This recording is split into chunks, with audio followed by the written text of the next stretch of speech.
Hi. നുണ പറഞ്ഞ ജനങ്ങളെ പറ്റിച്ച് അധികാരത്തിലേറിയവർ ഇവർക്ക് കൊടുത്ത പൊള്ളയായ വാഗ്ദാനങ്ങൾ അത് പാലിക്കാതിരിക്കുമ്പോൾ ഇത് തെറ്റാണെന്ന് പറയുന്നവരെ തെറിവിളിച്ചിട്ട് കാര്യമില്ല. വളരെ സങ്കടമുണ്ട്.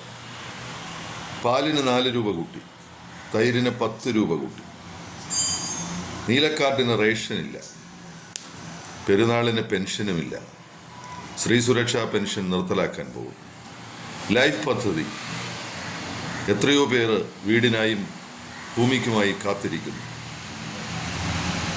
ലൈഫ് മിഷൻ നിർത്തലാക്കി, മുനമ്പം പദ്ധതി 10 മിനിറ്റ് കൊണ്ട് ഞാനിപ്പോൾ പരിഹരിക്കും, 10 മിനിറ്റ് മതി എന്ന് പറഞ്ഞ നുണയല്ലേ പറഞ്ഞത്?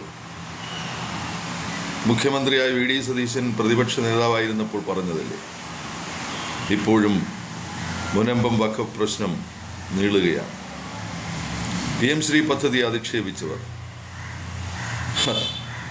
കാല് പിടിച്ച് കേരളത്തിലേക്ക് PM ശ്രീ പദ്ധതി ഒപ്പിടേണ്ട കാര്യമല്ല. PM ശ്രീ പദ്ധതി നടപ്പാക്കുമെന്നാണ് പറയുന്നത്. തീപ്പൊരി പ്രസംഗം നടത്തിയ KM ഷാജി ഉൾപ്പെടെ നിർജീവമാണ്. സൗജന്യമായ യാത്ര പ്രതീക്ഷിച്ചവർ സ്ത്രീകൾ KSRTC ബസ്സിൽ ഇപ്പോഴും നിരത്തുവക്കിൽ കാത്തുനിൽപ്പാണ്.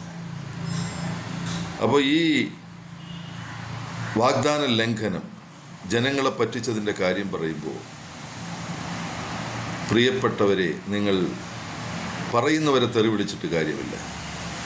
നേതാക്കന്മാരോട് പറയൂ ഇതൊക്കെ പ്രാവർത്തികമാക്കാൻ. സ്വന്തം പാർട്ടിയിൽ തന്നെ പട നയിക്കും.